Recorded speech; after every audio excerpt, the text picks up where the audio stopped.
Sixth class social first lesson పటాల అధ్యయనం తయారీ. పటాల ద్వారా అనేక విషయాలు తెలుస్తాయి. ఒక ప్రదేశం సముద్ర తీరంలో ఉందో పర్వతం మీద ఉందో తెలుసుకోవచ్చు. అలాగే చేసే వృత్తులు, వాళ్ళ నివాసాలు మొదలైనవి పటాల ద్వారా తెలుసుకోవచ్చు. పటాలని మానచిత్రాలని కూడా అంటారు. జిల్లా పటం, జిల్లా పటాన్ని రాజకీయ పటం అంటారు. చిత్తుపటం ఆధారంగా రెండు విషయాలను చెప్పలేము. ఒకటి దిశ, రెండవది దూరం. తూర్పుకు అభిముఖంగా ఉంటే కుడి చేతి వైపు దక్షిణం, ఎడమ చేతి వైపు ఉత్తరం, వెనుక వైపు పడమర ఉంటాయి. దిక్కు అనే దాన్ని ఒక స్థానం నుంచి సాపేక్షంగా చెబుతారు. మనం ఒక స్థలాన్ని దేనితో పోల్చి చూస్తున్నామన్న దాన్ని బట్టి అది తూర్పున లేదా ఉత్తరాన ఉంది అని అంటాం. పటంలో దిక్కులు సాధారణంగా ఉత్తరం పైకి, దక్షిణం కింది వైపుగా ఉండే విధంగా మానచిత్రాలను తయారు చేస్తారు. తూర్పు కుడివైపుకు, పడమర ఎడమవైపుకు ఉంటుంది. కొన్ని ప్రత్యేక సందర్భాల్లో దక్షిణ దిశ పైకి లేదా ఎడమవైపు ఉండే విధంగా రూపొందిస్తారు. ఉత్తరం దిక్కును బాణం గుర్తుతో సూచిస్తారు. మహబూబ్ నగర్ వికారాబాద్కు దక్షిణ దిక్కులో ఉంది. హైదరాబాద్కు యాదాద్రి తూర్పు దిక్కున ఉంది. ఖమ్మంకు సూర్యాపేట పడమర దిక్కున ఉంది. ఆదిలాబాద్కు కొమరంభీం తూర్పు దిక్కున ఉంది. మంచిర్యాల నుంచి పెద్దపల్లికి వెళ్ళాలంటే దక్షిణం వైపు ప్రయాణం చేయాలి. స్కేలు లేదా పటంలో దూరం. భూమిపై గల వాస్తవ దూరాలను మానచిత్రంలో చూపేటప్పుడు స్కేలు ఉపయోగించి ఆ దూరాలను తగ్గించి చూపిస్తాము. ఎగ్జాంపుల్కి, ఒక వంతెన పొడవు 500 మీటర్లు ఉందనుకుంటే దానిపైన 6 స్తంభాలు ఉంటే 2 స్తంభాల మధ్య దూరం 100 మీటర్లు అవుతుంది. అదే చిత్తుపటంలో అయితే మొదటి చివరి దీపాల మధ్య దూరం 5 సెంటీమీటర్లు అవుతుంది. 2 స్తంభాల వాస్తవ దూరం 100 మీటర్లు అయితే మొత్తం 500 మీటర్లు అవుతుంది. చిత్తుపటంలో అది 5 సెంటీమీటర్లు అవుతుంది. దీన్నే స్కేలు అని పిలుస్తారు. పటం ఏ స్కేలులో తయారు చేశారో దానిపై రాసి ఉంటుంది. దీని ఆధారంగా పటంలోని దూరాన్ని కొలిచి భూమిపై గల వాస్తవ దూరం కనుక్కుంటాం. స్కేలు పటంలో ఉన్న 2 బిందువుల మధ్య దూరానికి మరియు భూమిపై ఉండే వాస్తవ దూరానికి మధ్యన ఉండే నిష్పత్తి. దీన్ని వివిధ రకాలుగా వ్యక్తీకరిస్తారు. స్టేట్మెంట్ స్కేలు అంటే 1 సెంటీమీటర్కు 1 కిలోమీటర్గా ఉంటుంది. పదాల ద్వారా సరళ వాక్యాల్లో స్కేల్ను సూచిస్తారు. పటంలో 1 సెంటీమీటర్ అయితే భూమిపైన 1 కిలోమీటర్గా ఉంటుంది. చిహ్నాలు. మానచిత్రాలు చాలా చిన్నవని మనకు తెలుసు. వాస్తవంగా ఉన్న వాటిని అలాగే చిత్రించలేం. పాఠశాల, బస్టాండ్ చూపాలంటే స్థలం కావాలి. అందువల్ల మానచిత్రం తయారీలో చిహ్నాలను ఉపయోగిస్తాం. గ్రామం లేదా పట్టణం చుక్కలతో, వృత్తాలతో జిల్లా పటంలో చూపిస్తారు. మానచిత్రాలను తయారు చేసే వాళ్ళు వాళ్ళ అవసరాలకు అనుగుణంగా చిహ్నాలను రూపొందించుకుంటారు. కానీ మనం కొన్ని సాధారణ చిహ్నాలను తరచుగా ఉపయోగిస్తుంటాం. వీటిని సాంప్రదాయక చిహ్నాలు అంటాం. కొన్ని సాంప్రదాయక చిహ్నాలను బుక్లో ఇవ్వడం జరిగింది. పీటీఓ అంటే తంతి తపాలా కార్యాలయం, పీఓ అంటే పోస్ట్ ఆఫీస్, పీఎస్ అంటే పోలీస్ స్టేషన్, ఆర్ఎస్ అంటే railway station. Second lesson globe భూమికి నమూనా. భూమి అనేది బంతి మాదిరిగా చంద్రుడిలా గోళాకారంగా ఉంటుంది. గ్లోబు భూమి ఆకారాన్ని, నేలను, నీటిని, ఖండాలు, మహాసముద్రాలు, ప్రపంచంలోని దేశాలను చూపుతుంది. చంద్రునిపై నుంచి చూస్తే భూమి నీలి చందమామలా కనిపిస్తుంది. దీనికి కారణం మహాసముద్రాలు అధిక భాగంలో ఉండడం. సూర్యకాంతి పడిన భాగం మాత్రమే కనిపిస్తుంది. భూమి కింది వైపున మనిషి తలకిందులుగా ఉన్నట్లు అనిపిస్తుంది. మధ్యలో ఉన్న మనిషి భూమిపై నుంచి పడిపోతాడనిపిస్తుంది. కానీ మనం భూమి మీది నుంచి పడిపోం, భూమి మీద పడతాం. దీనికి కారణం అయస్కాంతంగా భూమి పనిచేయడం. గోళాకృతి. భూమి ఖచ్చితంగా గోళాకృతిలో ఉండదు. ఉత్తర దక్షిణ ధృవాల దగ్గర నొక్కుకపోయి భూమధ్య రేఖ దగ్గర కొద్దిగా ఉబ్బినట్లు ఉంటుంది. ఈ తేడా అతి తక్కువగా ఉండడం వల్ల చాలా గ్లోబులు, పటాలు దీన్ని చూపించవు. భూమి ఆకృతికి మరొక ఆసక్తికరమైన విషయం ఏమిటంటే ఒక స్థానం నుంచి వెనుదిరగకుండా ప్రయాణం చేస్తే అదే స్థానానికి చేరతాం. ప్రాచీన కాలంలోనే భారతదేశం మరియు యూరోప్లోని శాస్త్రవేత్తలు భూమి బంతి లేదా గోళం వలె గుండ్రంగా ఉందని గమనించారు. ఇటలీకి చెందిన అన్వేషకుడైన కొలంబస్ వంటి నావికులు సాధారణ శకం 1492 ప్రాంతంలో భారతదేశానికి చేరుకోవాలని యూరోప్ నుండి బయలుదేరాడు. కానీ అమెరికాను చేరుకున్నాడు. మహాసముద్రాలు, ఖండాలు. భూమి అధిక భాగం మహాసముద్రాలను ఆవరించి ఉంది. సముద్రాలు, మహాసముద్రాలు వందల వేల కిలోమీటర్లు ఉండి అంతులేని నీటితో ఉంటాయి. ఒకవైపు నుంచి మరొక వైపుకు నౌకల ద్వారా పోవాలి. కొన్ని రోజులు పట్టొచ్చు లేదా నెలలు పట్టవచ్చు. ప్రపంచంలో ఒక మహాసముద్రం గడ్డకట్టుకొని ఉంది. అది ఆర్కిటిక్ మహాసముద్రం. భూమధ్యరేఖకు పూర్తిగా ఉత్తరాన ఉన్న ఖండాల సంఖ్య 3. భూమి గుండ్రంగా ఉండదు. బంతి ఆకారంలో గోళాకారంగా ఉంటుంది. మహాసముద్రాల మీద మనం జీవించలేం. నేల మీద జీవిస్తాం. గ్లోబులో పెద్ద పెద్ద భూభాగాలను ఖండాలు అంటారు. ఇవి 7. ఒకటి మంచుతో కప్పి ఉంది. అదే అంటార్కిటికా ఖండం. ఉత్తర దక్షిణ ధృవాలు మంచుతో కప్పి ఉండడం ఆసక్తికరంగా ఉంటుంది. ఉత్తర ధ్రువంలో గడ్డకట్టిన మహాసముద్రం ఉంటే మరొకటి విపరీతంగా కురిసిన మంచుతో నిండి ఉంటుంది. దీన్ని అంటార్కిటికా మంచు కవచం అంటారు. ఖండాల్లోని దేశాల్లో అన్ని గ్రామాలు, పట్టణాలు, నగరాలు ఉంటాయి. కొండలు, లోయలు, వ్యవసాయ భూములు, గనులు, పరిశ్రమలు మొదలైన వాటిని భూమిపైనే చూస్తాం. గ్లోబు మీద గల దిక్కులు. భూమి పడమర నుండి తూర్పుకు భ్రమణం చేస్తుంది. ధృవాలు భూమికి రెండు వైపులా ఉన్న చుక్కలు.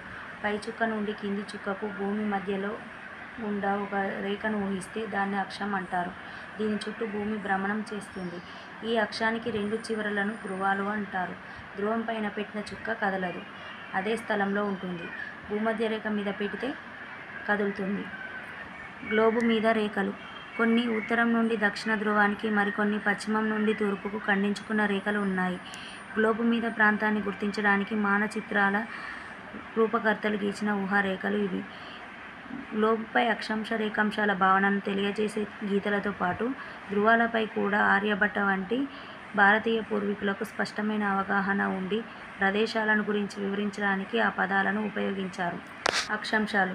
భూమికి అడ్డంగా పడమర నుండి తూర్పుకు గీసిన ఊహారేఖలను అక్షాంశాలు అంటారు. ఇవి ఒకే పొడవు ఉండవు. ఇందులో పొడవైనది భూమధ్యరేఖ. భూమధ్యరేఖ అనేది గ్లోబును రెండు భాగాలుగా విభజిస్తుంది. వాటిని అర్ధగోళాలు అంటారు. ఉత్తర అర్ధగోళంలో భారతదేశం ఉంది. జలభాగం ఎక్కువగా దక్షిణ అర్ధగోళంలో ఉంటుంది. భూమధ్యరేఖ గుండా ఉండే ఖండాలు దక్షిణ అమెరికా, ఆఫ్రికా. రేఖాంశాలు. ఒక ధ్రువం నుండి మరొక ధ్రువానికి నిలువుగా కలుపుతూ గీసినవి రేఖాంశాలు. ఇవి ఒకే పొడవు ఉంటాయి. రెండు ముఖ్యమైన రేఖాంశాలు ఉన్నాయి. ఒకటి 0 డిగ్రీల రేఖాంశం లేదా దీన్ని గ్రీనిచ్ రేఖాంశం అంటారు. రెండవది అంతర్జాతీయ దినరేఖ. దీన్నే 180 డిగ్రీల తూర్పు పశ్చిమ రేఖాంశం అంటారు. అక్షాంశాలు, రేఖాంశాలు కలిపి గ్లోబును వలలాగా కప్పి ఉంచి ఒక ప్రాంతాన్ని గుర్తించడానికి ఉపయోగపడతాయి. ఆ ప్రాంత అక్షాంశం లేదా రేఖాంశం తెలిస్తే గ్లోబు మీద కానీ మానచిత్రంలో కానీ సులభంగా గుర్తించగలం. భూమి బల్లపరపుగా లేదు. సూర్యుడు ఎల్లప్పుడూ తూర్పుగా ఉదయిస్తాడు. కారణం భూభ్రమణం. సూర్యుడు ఎల్లప్పుడూ తూర్పున ఉదయిస్తాడు. దీనికి కారణం భూభ్రమణం. Next lesson భూస్వరూపాలు. భూస్వరూపాలు ముఖ్యంగా 3. 1 పర్వతాలు, 2 పీఠభూములు, 3 మైదానాలు. భూమి సమతలంగా కానీ లేదా ఏకరీతిగా కానీ లేదు. అనేక రూపాలలో ఎత్తుపల్లాలతో ఉంది. కొన్ని చోట్ల పర్వతాలు కొండలుగా అత్యధిక వాలుతో ఉంటే కొన్ని చోట్ల విశాలమైన పల్ల ప్రదేశాలుగా ఉంది. ఈ విషయాన్ని మనం ప్రయాణం చేస్తే గమనించవచ్చు. దీన్నే భూ నైసర్గిక స్వరూపం అంటారు. పర్వతాలు అత్యధిక ఎత్తు వాలును కలిగి పైన అతి తక్కువ సమ ఉపరితలం కలిగిన వాటిని పర్వతాలు అంటారు. ఇండియాలో హిమాలయాలు, అరావళి, వింధ్య, సాత్పురా పర్వతాలు ముఖ్యమైన పర్వత శ్రేణులు. మన రాష్ట్రంలో ఆదిలాబాద్, నిర్మల్, జగిత్యాల, పెద్దపల్లి, వికారాబాద్, మహబూబ్ నగర్, నాగర్ కర్నూల్, భద్రాద్రి, జయశంకర్ చెల్లాచెదురుగా విస్తరించిన కొండల వరుసలు ఉన్నాయి.